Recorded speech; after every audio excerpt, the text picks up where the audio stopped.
back, everybody, to episode 3 of fitness-related awesome news. I'd also like to welcome back my co-host and co-anchor, Winston, who recently was viral on the internet. Today we have a packed episode filled with positive and uplifting stories. We're also going to be visited by my friend and Canada's favorite boy, Patrick Vellner. So, the first thing we're going to talk about today is creative fitness that you guys are doing at home. Now, most of us don't have any C2 machines at home, but that's not stopping Rick, Harry, and Mark from still getting in their daily meters.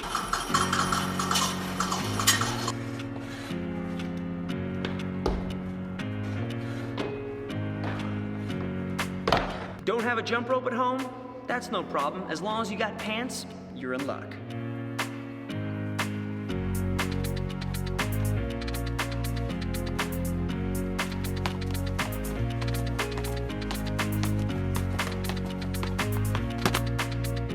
Trying to do some Turkish get-ups, but you don't happen to have a kettlebell? Well, that's okay. This first responder shows us how to use a ladder.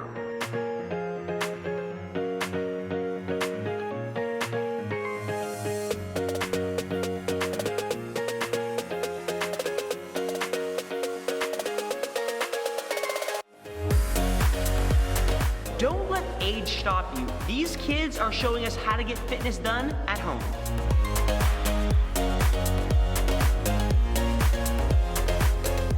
And now for our next interview. Welcome to the show, the second fittest man on earth in 2018, Patrick Vellner. The Canadians' favorite athlete, Patrick Vellner. Oh, don't tell Brent you're saying that. I almost called you Brent now that you said that. Pat, how you doing, man? I'm good, how are you? I am great. Training's a little bit different now. We're stuck at home. We're not sure if the games are going to happen. I don't really want to talk about that. But what does training at home look like for you right now? I know a lot of us, I don't think you have access to a lot of equipment like some of us do. So what does it look like for you right now for training? It's boring. I mean, a lot of it, look, at the end of the day, I don't know how many times you get contacted by people asking, for some secret to being a games athlete and things like that. And frankly, one of the biggest secrets is just being okay doing boring stuff very repetitively for a long time. So it's boring, but I'm okay with that. I kind of manage that fine. And I live on my second floor apartment right now. I don't have a lot of space. I can't have anything heavy in my house. I can't have so I basically have a couple dumbbells, some bands, and I brought my bike erg here. So you're Patrick Vellner. I mean, when people see you, Canadians' favorite boy, second place at the games, you're just a freak athlete, but it's time to humanize yourself. Tell us an embarrassing story. See, I don't know. I was trying to think of this, and I don't know. Maybe I just don't embarrass super easily, and I don't think that's the case. I feel like we all get embarrassed, but sure. I don't have any of them that jump to mind. But I've got I've had a million very vulnerable moments on competition floors where you're drooling on yourself or you're running into the stadium and you've just got a big booger on your face and people are looking at you and you're like, yeah, I'm sorry, but I can't be bothered right now. Man, and even watching back that fitness film that just came out recently, there was a lot of times where I wanted myself to just stop talking.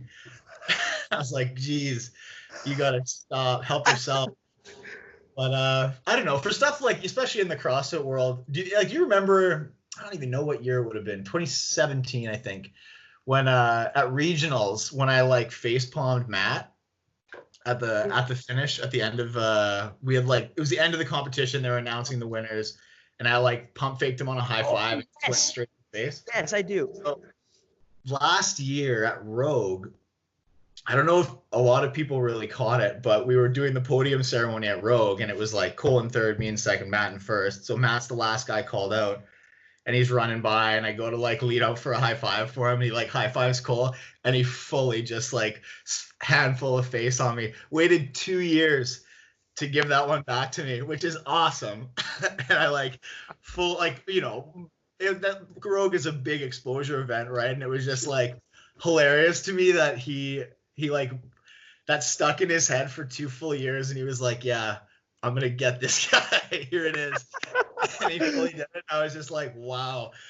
Like stood there and like the photos on the podium were hilarious. I'm just defeated, but Oh, that's a great story. super embarrassing because I thought it was hilarious, but I thought that was funny and maybe one that people like wouldn't know or would have caught. Oh, that's great. Okay, so our next segment. You might be Canadian's favorite boy, but we're going to test your slang knowledge of Canadian terms and see how Canadian really are you? Not by testing blood, but instead by testing your Canadian slang intelligence. Are you prepared? I'm like more nervous for this than I've been for a lot of things. Okay, so we're going to go through slang words from Canada, and then we're going to do some slang words from the Midwest, from where I'm from. And I'm not going to lie, I don't know a lot of these, so they're going to be tough. Okay, so I shouldn't feel so bad if I don't know the Canadian ones. No, yeah, you're good. Okay. I want to know who your research department is. Is Wikipedia a very well-researched and prominent website that I trust everything that comes from? Yeah, that's right. I could just go change it right now on you. Don't do that. Okay. Okay, I might pronounce these wrong. A Molson muscle. Molson muscle. Oh yeah, Molson muscle is like, actually, as a chiro, it's your brachioradialis. So it's like this muscle right here, and it's the muscle that does like, it basically pumps your arm in this position. So it's the muscle you would use to drink a beer. Okay, so we have I appreciate you used a lot of scientific words there that I have no idea what they mean, because my quote-unquote source says it is your beer gut. But I'm going to say that okay, so that's kind better. of two different ways to look at it. Okay, yeah. A 2-4. Yeah, 2-4 is just a flat of beer. It's a case of beer. Okay. Giver. Giver is like, there's a great movie quote from a movie called Fubar about Giver, where I think Diener says something like, Giver is just like, plan A is just to keep on giving her. Like, you go out there and you do your best. You fucking give her. You so give her. It's just like to go hard or like do your best, right? Man, you're on a roll right now. Okay. A Mickey. A Mickey is like I don't even know what they would call the size in the US. It's like a 500 milliliter bottle of booze, like grain alcohol. Okay. There's 3 different ways to say this word, so I'll say all 3. It is called a gotch, a ginch, or a gaunch. It's your underwear. Why? Why is that underwear? I don't know. See, and I feel like this is funny is like stuff like Mickey and 2-4 I feel like are more Western. Gaunch and ginch is very East Coast, but my mom's from the East Coast, so I've like heard that a lot growing up. Okay. A double-double. Oh, a double-double is a Tim Hortons coffee with 2 cream, 2 sugar. Dude, you're crushing this. Okay. I would never have gotten this one. Loonies and toonies. You wouldn't have got that? I mean, Looney Tunes was my best bet. I don't know what a loony and toonie is. Like, so it's currency in Canada. It's like, you guys have greenbacks, right? I think that's greenbacks is more of an East Coast kind of way of saying it, but I wouldn't call it that. In but Canada, we don't have our dollar bills end at 5. So it goes to coins after that. So we have $2 coins and $1 coins. And $1 coins are loonies. They have a picture of a loon, which is a bird on it. And then years later, they came out with these $2 coins that had the name has nothing to do with what's on the thing. They already had loonies, and then these were worth $2, so they just called them toonies. So, yeah. So I don't really know why. I suppose, yeah. I guess I can see why that doesn't make sense. Okay, last one. And right now you're crushing it. Chesterfield. Chesterfield is like it's kind of like an ottoman, I think, right? It's like a piece of furniture. Yeah. Okay, 10 out of 10. I am super impressed right now with you. You are truly Canadian to the bone. Thanks, Jake. Okay, here's some slang words of the Midwest. We're rotating over. Nary. Nary. Nary. Ooh. See, I'm like, I immediately go to like Old English where nary would be like not really or not very. Very good. Yeah. Very good. Nary. Good. Okay. Tan your hide. Tan your hide. I guess get out in the sun. So it's actually like, did you ever get spanked as a kid, Patrick? Oh, right. Okay. Yeah. Mom's gonna tan your hide. I think the one I always heard was take you out to the woodshed. It was always the one I heard too. So that's another term. White lightning.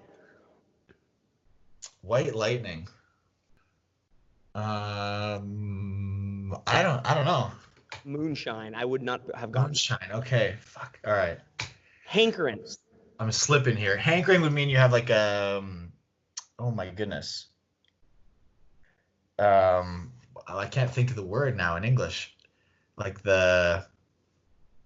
you really want something. You like a pregnant person has. Yeah, I can't think of the word. Like a yearning, like you want something, like you crave. Crave. There you go. Jesus. Yeah, you got it. Hankering. Like, You're good. This one I didn't get either.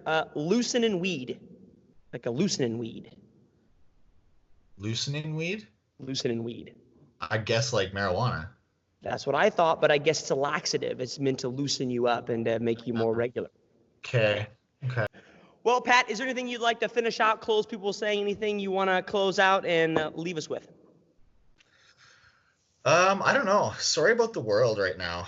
Hopefully everybody can just like hang on, be safe, be smart. Like don't even like I've been trying to tell people here, like I don't just because I could potentially go and do stuff or like go to a gym or go do stuff, it's kind of not the point, right? Like we're trying to protect each other, we're trying to help other people. So try to limit yourself, and I know it's hard and it sucks, but find things to do. Like you're right, like go rekindle old hobbies and figure things out, learn some new stuff. Like we've taken a lot of time to just plan and look to the future of like what we want in the next 5 years, 10 years. And we're trying to, make steps to like buy a house or do things like that because we kind of just moved to the island here and we've went right to work and we haven't really had a chance to catch our breath. So this has been an interesting moment to sort of regroup because you just are forced to take the time. So make something of it, right? Like at the very least, come out of it with a plan. And at best, you can start to make steps towards that plan while you're in quarantine. But try to take the quarantine as seriously. Like my wife's a health worker and I'm seeing it from a different angle than most people are. So I think it's just important to continue to take it seriously until things are safe. Yeah, cool. Well, Pat, I appreciate it. Thanks so much for coming on and hanging out with us today. It's just a blast to hang out with, man. My pleasure, buddy. Thanks for having me on. Thanks for trying to make something light and fun to do at this time, because I agree it's a heavy, kind of crappy time, and it's nice to be able to just relax and have some fun with buddies. Well, hey, have a great day, Pat. We'll talk to you later, man. Thanks, buddy. Cheers, you too. See you, bud. And this next segment is because last week I felt bad giving dogs the spotlight, so today it's all about cats.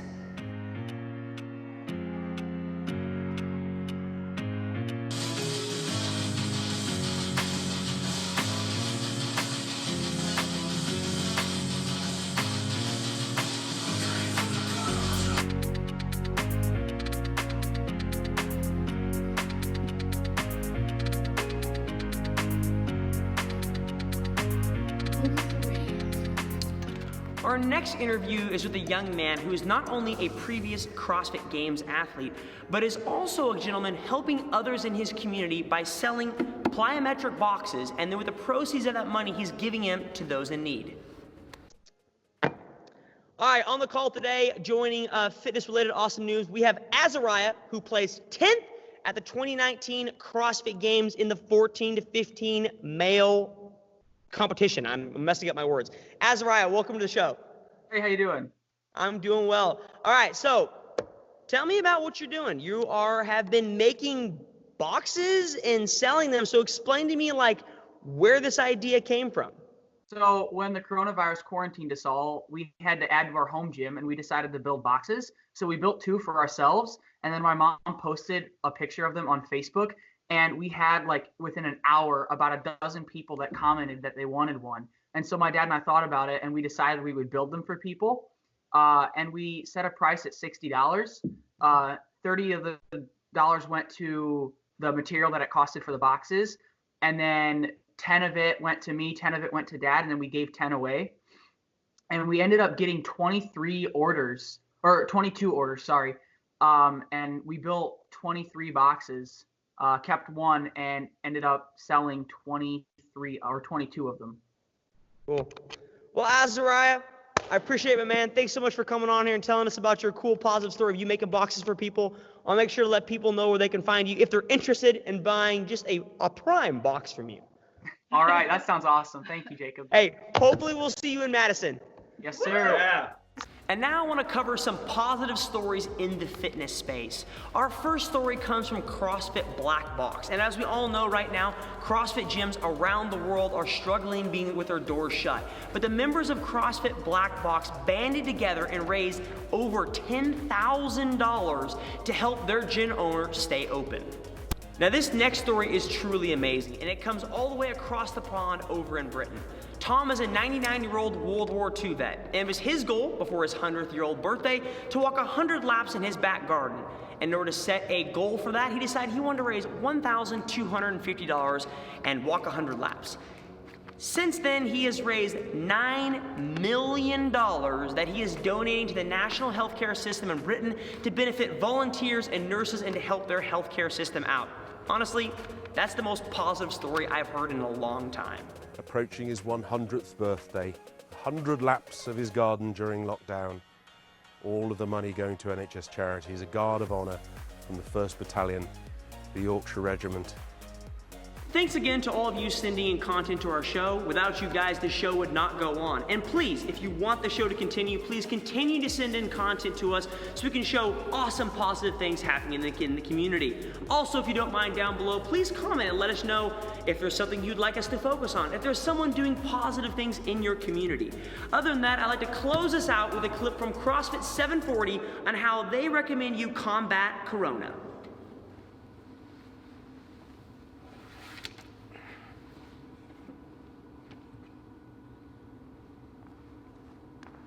What's up, guys? Coach D coming live from COVID Chi Defense. So lately on the interwebs, we've been hearing about all these fun at-home workouts that you can easily do with no equipment. They're not even challenging. Well, we ain't about that here at COVID Chi Defense. The workouts we're gonna be serving you up with, you probably can't do. Chances are you lack the skill level to do these elite level movements. We ain't gonna try to teach them to you either, because we don't have 17 hours of video to dive into how technical these movements are and teach you the proper skill. First and foremost though, we wanna talk about our attire. As you'll notice, I got this super rad Charles Barkley jersey on. This possesses ultimate power. Next up, you're gonna notice I got these sweet Jordan 11s on. This is gonna provide me with ultimate speed and precise technique. Last, I got a headband on. It's super colorful, and it's got a unicorn on it. This keeps sweat out of my eyes, keeps my vision clear. Any COVID trying to come in, I'm about to knock them out. All right, now on to this super technical workout. Guys, today we got every minute on the minute for 200 minutes. Minute 1. We're gonna be doing 19 pandemic punches. Minute 2, 19 quarantine kicks. Minute 3, 19 Corona chops. Minute 4, 19 COVID back kicks. Minute 5, 19 ultimate virus punch. Guys, that's today's COVID Chi Defense. Stay safe.